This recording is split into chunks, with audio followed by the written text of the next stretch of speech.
말초 혈관들 상태가 점점 안 좋아지다 보니까 상처가 나도 모르고 느낌도 안 나고 저리고 이러다 보니까 저림 증상부터 시작해서 나중에는 감각이 없어지게 되면 상처가 나도 몰라요. 그게 당뇨발인 거거든요. 자기 발이 썩어 들어가는데 정신장애 있어가지고 그걸 모르고 인지를 못해가지고 발에 구더기가 피고 다리까지 올라왔는데도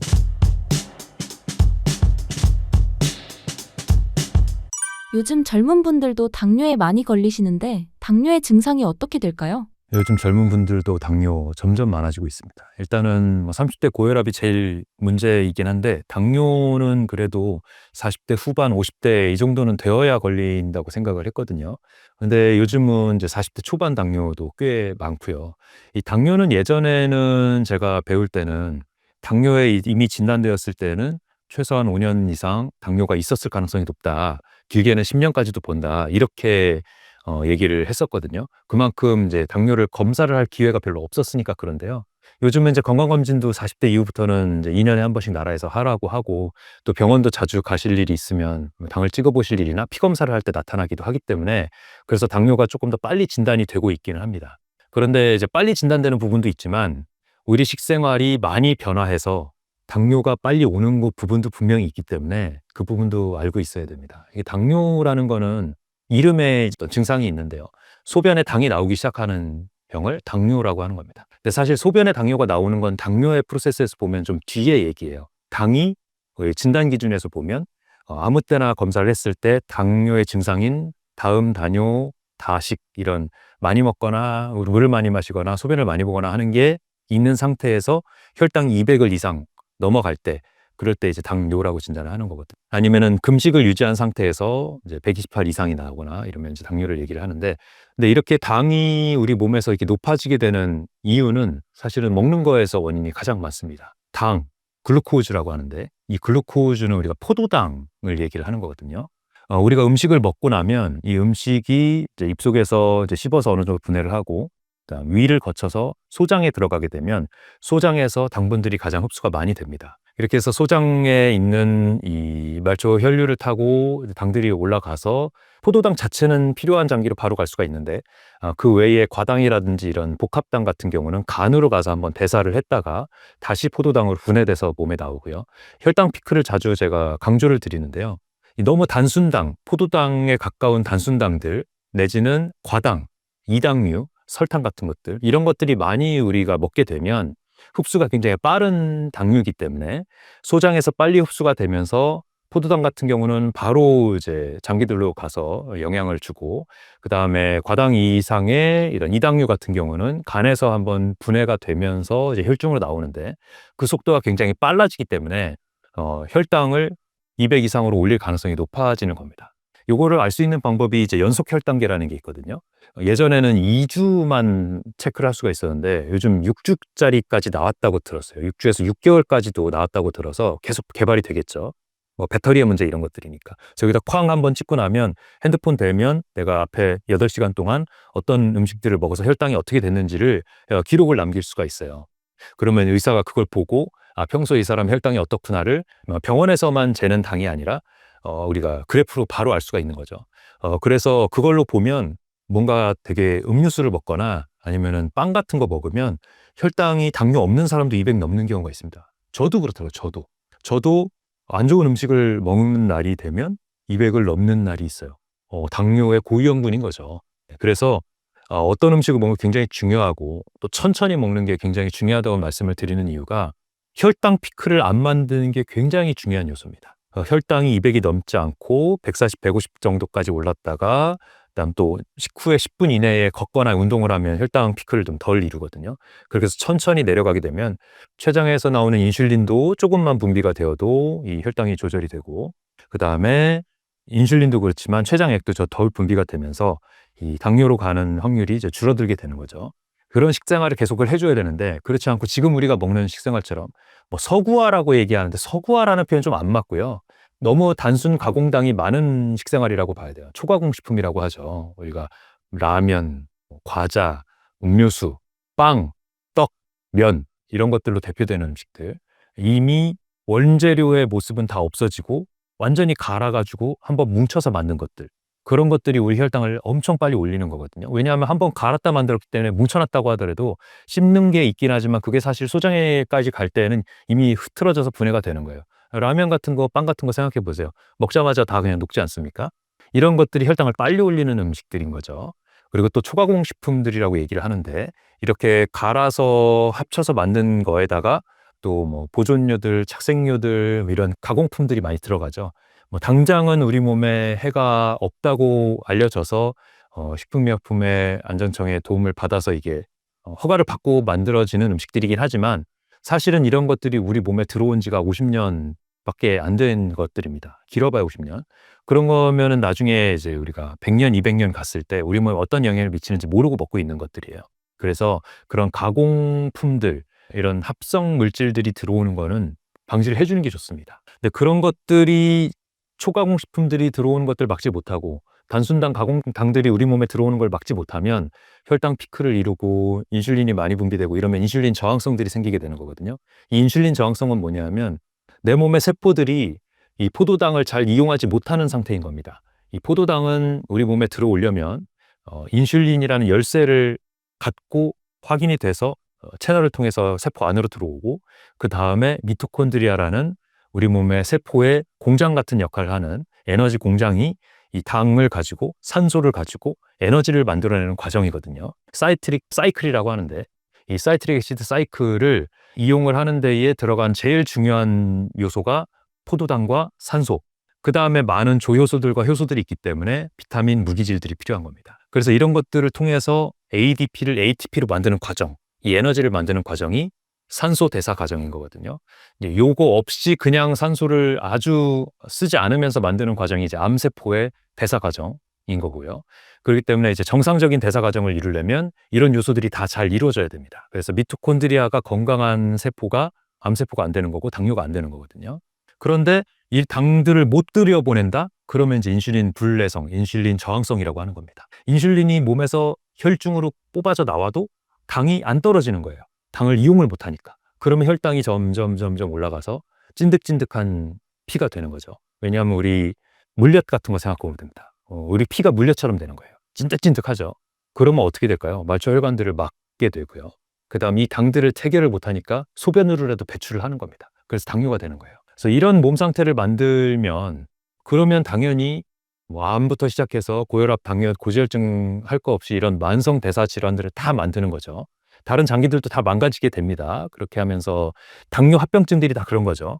눈에 있는 말초혈관들, 미세혈관들을 막으면 망막병증이 생겨가지고 거기서 신생혈관들이 막 생기면서 망막이 제대로 역할을 못해가지고 흐릿한 시야를 보이다 나중에 이제 실명으로 가게 되는 거고요. 콩팥에 있는 이 사구체들을 다 막아버리게 되면 사구체에 손상이 되면서 제대로 걸러내는 역할이 안 되니까 크레아틴 수치가 올라가다가 못해서 나중에는 투석다는 단계까지 가게 되고 이렇게 되면 우리 일상생활의 삶의 질이 너무 많이 떨어지게 되죠. 뭐 일주일에 3번을 투석을 하러 가서 3-4시간을 보내야 되니까 거기에 또 뭐 당뇨발이라든가 이런 것들이 있지 않습니까? 말초혈관들 상태가 점점 안 좋아지다 보니까 뭐 상처가 나도 모르고 느낌도 안 나고 저리고 이러다 보니까 저림 증상부터 시작해서 나중에 감각이 없어지게 되면 상처가 나도 몰라요. 그게 당뇨발인 거거든요. 상처가 나도 몰라도 또 혈류도 안 좋으니까 그 세균 들어온 거를 방어도 못하니까 썩어요. 그러면은 계속 썩어 들어가다 보면 항생제도 안 듣죠. 혈류를 가지를 못하니까. 그러면은 그 썩어 들어가는 발을 어떻게 못해갖고 잘라내게 되는 게 당뇨발 치료 방법인 거거든요. 상당히 심각한 합병증, 후유증들을 많이 갖게 됩니다. 이 당뇨발에서 최근에 굉장히 안타까운 사례를 한번 겪었는데 자기 발이 썩어 들어가는데 정신장애 있어가지고 그걸 모르고 인지를 못해가지고 발에 구더기가 피고 다리까지 올라왔는데도 그거를 인지를 못하고 지내시는 분을 본 적이 있어요. 살아있는 사람 발에서 구더기가 필 정도의 상태가 될 수 있는 그런 상태를 만들 수 있는 게 당뇨입니다. 그렇게 무서운 질환이고 또 50대 여성이었는데 계속 한 달에 거의 열흘 정도는 응급실에 오시는 분이었어요. 구토를 해가지고. 왜냐하면 말초 신경이 망가지다 못해서 위를 담당하는 신경이 망가지게 되면 계속 위병증이 생겨가지고 구토를 하게 됩니다. 위가 움직이지도 않고 소화 기능도 못하는 거죠. 뭘 제대로 먹지를 못해요. 계속 토하니까. 그러다가 응급실에서 그렇게 고생하신 지 몇 달이 지나서 6개월, 7개월 만에 더 이상 오시지 않고 기록을 찾아보니까 돌아가셨더라고요. 이런 상황까지 가게 되는 게 당뇨입니다. 그렇기 때문에 당뇨 뭐 누구나 뭐 40 넘으면 50 넘으면 있는 거 아니야? 뭐 고혈압이랑 같이 뭐 만성질환 누구나 있는 거지. 이렇게 생각할 병이 절대 아닙니다. 이 말초혈관 망가지는 상태까지 가게 되면 정말 큰 후유증들을 겪게 되기 때문에 그걸 미루기 위해서라도 당뇨 조절은 당연히 하셔야 되는 거고요. 하지만 조절하는 거를 치료라고 생각하시면 안 됩니다. 당뇨의 합병증을 미루고 있을 뿐이지 그런 후유증은 계속 천천히 생기고 있는 겁니다. 그렇기 때문에 당뇨 약 먹고 나았다고 생각하지 마시고 당뇨를 진단을 받았으면 아이고 큰 위기구나라고 생각을 하고 다시 당뇨 없는 삶으로 돌아가기 위해서 노력을 적극적으로 하셔야 됩니다. 그러기 위해서 식생활이랑 운동이랑 명상이랑 잠을 얘기를 드리고 있는 거죠. 당뇨 진단이 늦어질 경우에는 어떻게 되고 당뇨 증상은 무엇인가요? 일단 처음에 생기는 증상은 초기 증상은 우리가 알기가 어려운 증상들인데 일단 물을 많이 찾게 됩니다. 예, 그래서 물을 평소보다 더 많이 마시게 되고 마셔도 목마르고 이게 왜 그러냐 하면 혈당이 이제 200 이상 300 가까이 높아지게 되면 계속 그거를 보정하기 위해서 물을 마시게 되는데 혈당이 근육 쪽으로 빠지지를 않고 계속적으로 물로 희석을 하게 되면 그 물은 또 어떻게 되겠어요? 소변으로 이제 나트륨과 같이 빠져나가게 되거든요.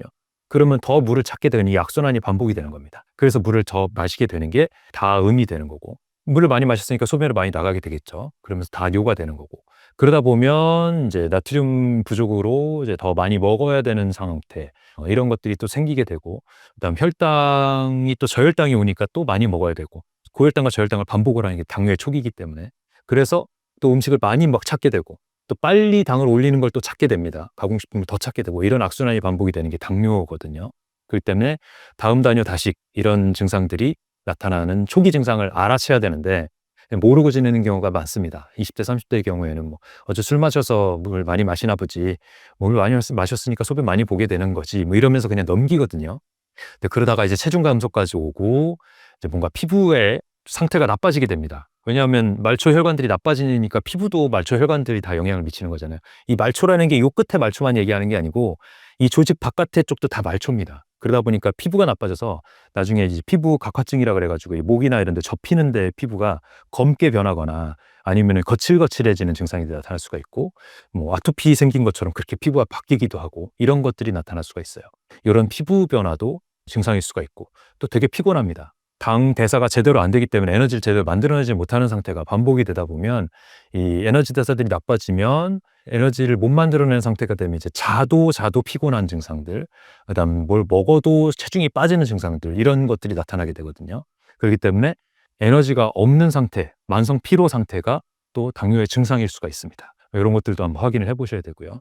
근데 여기서 이제 만성적으로 지나가면 이제 만성 당뇨 합병증들이 나타나게 되는 거죠. 근데 그 상태에서 응급실에서 처음 당뇨를 진단받는 분들도 꽤 계세요. 당뇨성 케톤 산증이라 그래가지고 당이 400, 500 이렇게 넘어가게 되면 당 자체가 우리 혈액을 방해를 하게 되고 혈액에 산증을 만들게 되고 우리 몸에서 케톤을 이용해서 대사를 하게 되는 상태까지 되면 케톤성 산증이 됩니다. 그러면은 동맥혈 검사를 해보면 폐하 우리 몸이 원래 7.4 정도로 약간 약 염기성으로 살고 있는데 7.0이 물의 중성이죠. 근데 뭐 6.8까지 가 있는 분들도 있습니다. 아니면 그 정도까지는 아니더라도 7.1 정도까지 가 있는 경우도 있고. 이러면 이제 케톤 산증이 온 거예요. 이러면은 우리가 말 그대로 수분을 막 때려 부으면서 인슐린을 통해서 인슐린을 막 주사로 줘가지고 혈당을 빠르게 250 이하로 낮춰야 된다고 되어 있거든요.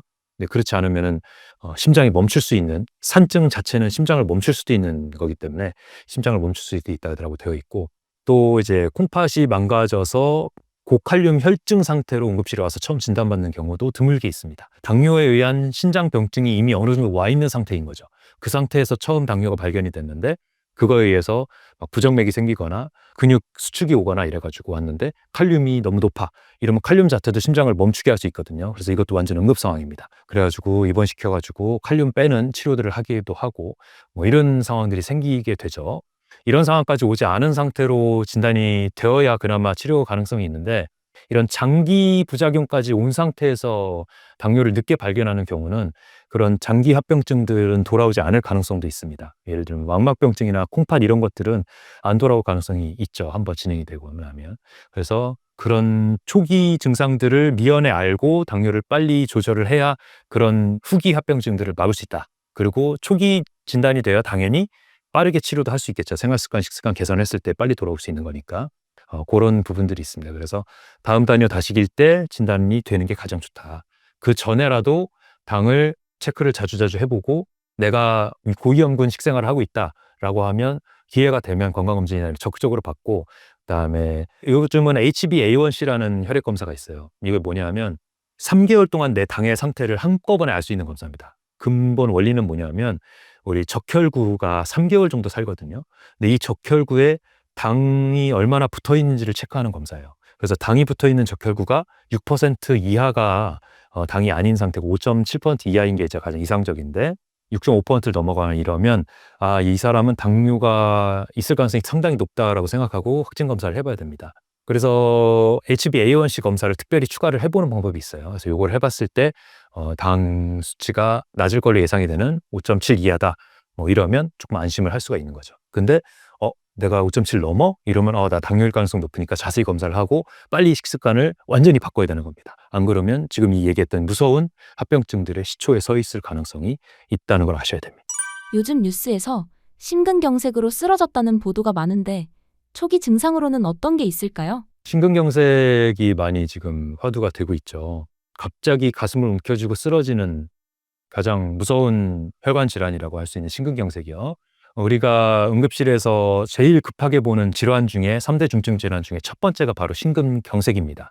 심장 혈관이 막혀서 생기는 문제이고요. 심장 혈관은 되게 특수한 혈관이에요. 이 관상동맥이라는 거는 우리 심장이 펌프해주는 기관이잖아요. 그렇기 때문에 펌프해주는 데서 가까운 심장인데 바로 피 받으면 되는 거 아니야? 이렇게 생각할 수 있는데 전혀 그렇지가 않고요. 심장 근육을 먹이는 혈관이 따로 있습니다. 그런데 그 심장 먹이는 혈관이 대동맥에서 바로 나온다는 게 또 하나의 특징이죠. 그래서 심장이 이 대동맥으로 저심실이 혈압을 확 만들어서 짜주면 그러면 그때 피가 혈류가 가는 게 아니고 짜줬다가 역류하는 압력에서 이 관상동맥 작은 혈관이 이렇게 3개가 나와 있으니까 거기로 다 혈류가 가는 겁니다. 그래서 거꾸로 압박이 아닐 때, 이완일 때 심장 근육으로 혈류가 가는 게 관상동맥의 특징이죠.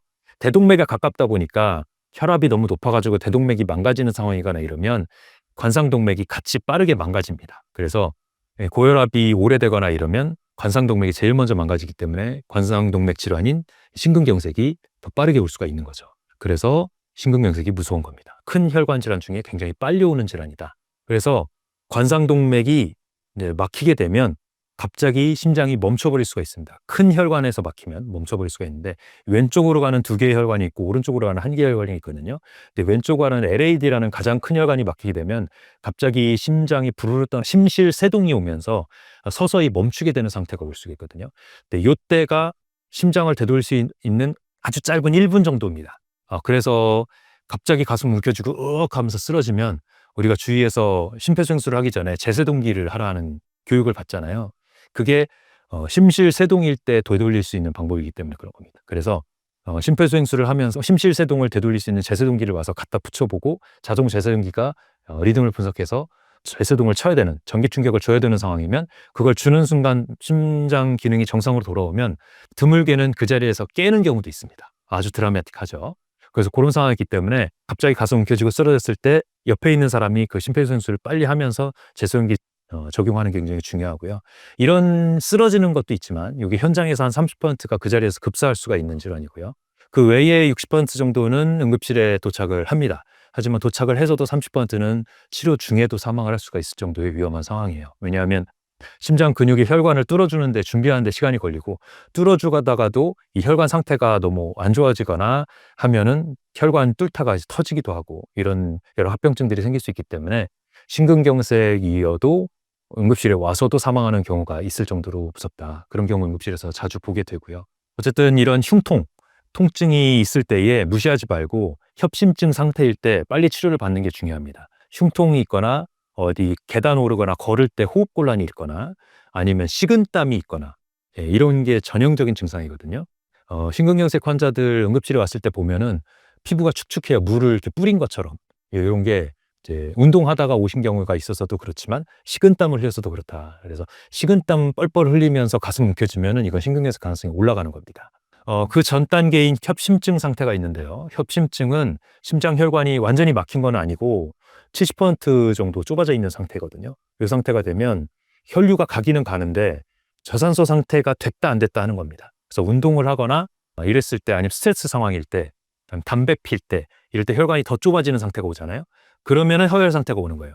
그래서 이 근육이 허혈 상태가 오면은 쪼여드는 통증 아니면은 뻐개지는 통증 이런 게 나타났다가 금방 풀립니다. 이게 협심증의 증상이에요. 그렇기 때문에 이런 증상이 있을 때는 자꾸 미루지 말고 심장내과 진료라도 빨리 보셔라. 근데 이게 일주일에 뭐 두세 번 넘어간다 이러면은 응급 상황입니다. 이럴 때는 응급실로 오셔야 되는 거예요. 그게 불안정 협심증. 협심증이 진행이 되다 못해서 90% 가까이 좁아지면 작은 어떤 반응이 일어나도 조금만 걷지 않아도 막 가만히만 있어도 뭐 얘기하다가도 갑자기 심장이 쪼그라드는 통증이 나타나면서 이게 빨리 풀리지 않고 5분 이상 간다. 이러면 이제 불안정 협심증이 될 수가 있는 거예요. 요거는 이제 응급 상황입니다. 불안정 협심증부터는 응급실에서 입원을 시킵니다. 협심증도 가능하면 입원시키지만 불안정 협심증은 무조건 입원이거든요. 심근경색과 동일하게 치료하라고 되어 있습니다. 그래서 입원해가지고 피 묽게 만드는 약물 다 쓰면서 그렇게 해서 심혈관 조영술 해가지고 필요하면 스텐트 다 넣고 이런 것들을 해야 되는 게 불안정 협심증.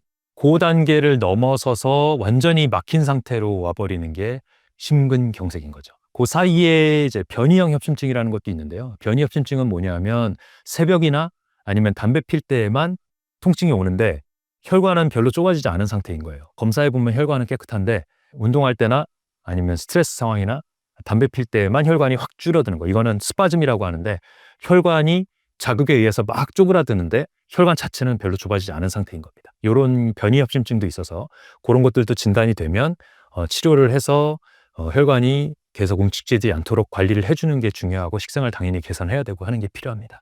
심근경색 발생 시 골든타임은 얼마나 되나요? 심혈관이 막히게 되면 심혈관 뒤에 있는 그 조직, 근육들이 피를 못 받기 때문에 괴사가 와버린다는 게 문제인데요.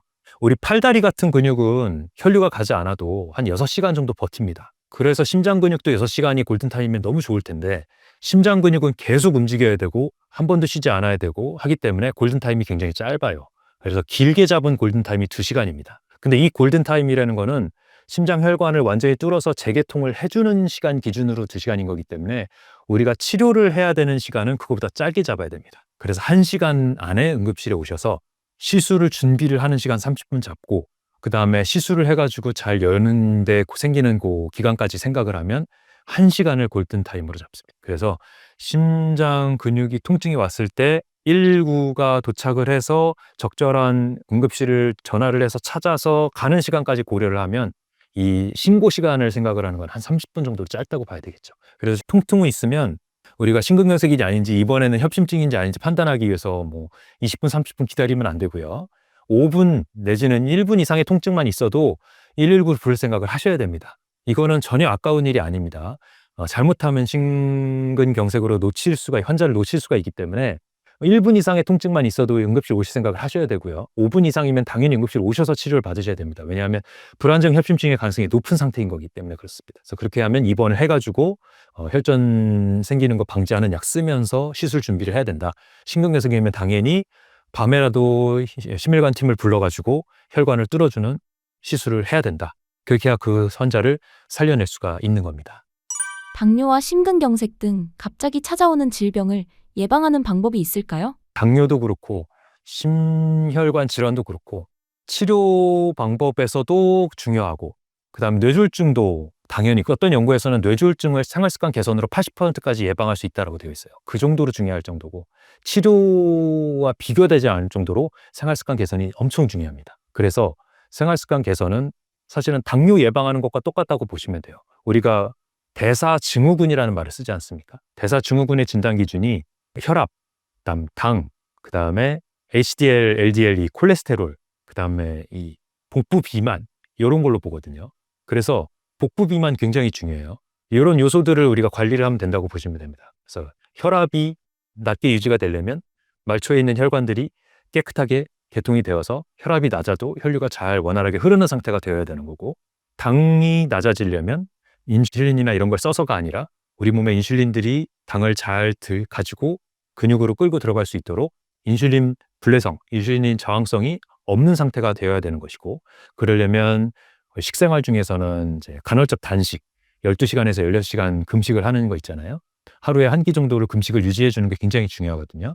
그런 것들 유지하고 천천히 먹고 좋은 음식이라고 할 수 있는 당류 중에서는 전곡물인 현미를 잘 활용을 하고 그다음에 채소, 당, 단백질, 지방이 안 들어가 있는 비타민, 무기질, 섬유질, 항산화 물질 풍부한 게 초록색 채소와 과일이겠죠. 그래서 이런 채소들을 충분히 먹고 베리류 과일들 굉장히 좋거든요. 당은 별로 안 들어있으면서 항산화 물질이 정말 풍부한 베리류나 토마토 이런 과일들 많이 사랑하시고 그래서 블루베리 열린 거 많이 활용하시면 좋고요. 토마토 정말 많이 활용하시면 좋고 이런 것들로다가 항산화 물질, 섬유질, 미네랄, 비타민 이런 것들이 많이 함유된 음식들을 우리 몸에 최대한 넣어줘야 된다는 거.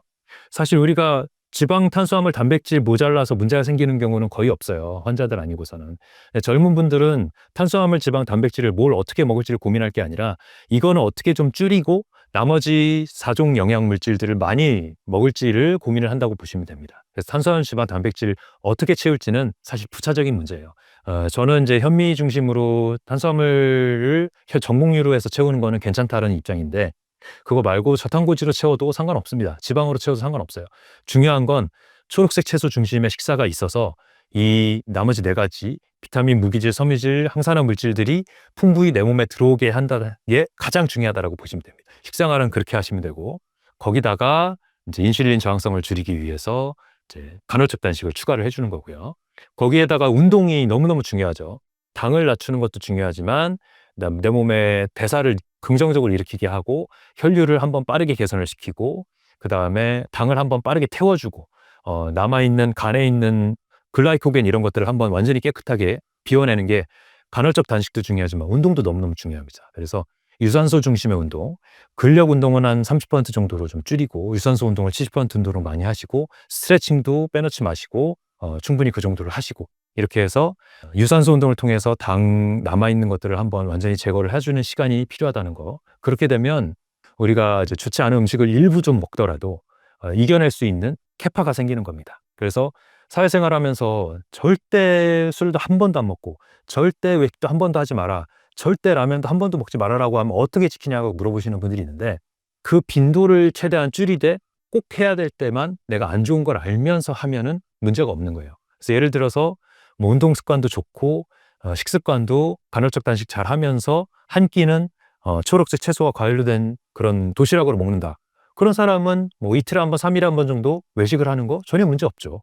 자기가 그 정도의 캐파는 가지고 가는 거니까. 뭐 이런 식으로 관리를 하면 됩니다. 그래서 저희 가족 같은 경우는 식생활을 함에 있어서 기본 식탁에서는 초록색 채소 항상 있고 그 다음에 항산화 물질 어떻게 많이 먹을지를 고민을 하고 그 외에 뭐 밖에서 사 먹는 고기나 이런 것들은 한 달에 한 번 이하로 최대한 줄이려고 노력을 하는데 그래도 아이들이 원하기 때문에 한 2주에 한 번 정도는 우리가 먹는 것 같은데 그 먹을 때에도 채소를 충분히 많이 먹을 수 있는 메뉴로 고르는 겁니다. 그래서 저희 같은 경우는 이제 오리고기집을 하는데 이제 오리고기도 막 구워서 먹는 거 아니고 최대한 삶아서 먹을 수 있는 게 좋지만 철판에다 구워서 먹는 거긴 해요, 그 메뉴는.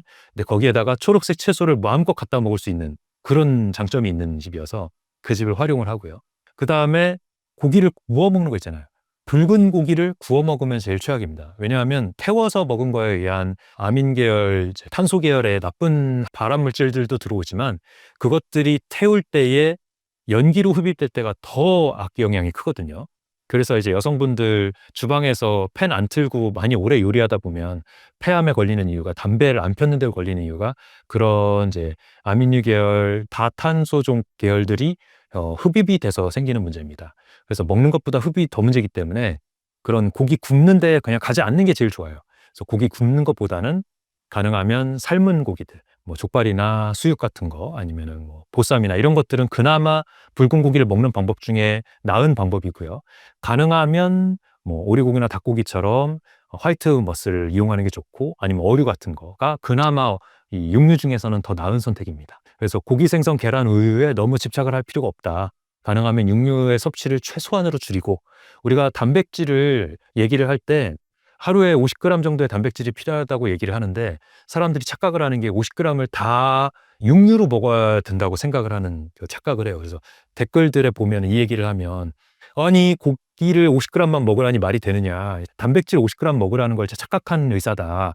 단백질 50g을 먹으려면 고기를 150g, 200g 먹어줘야 된다. 그래서 1인분이야 이렇게 얘기하시는 분들이 있거든요.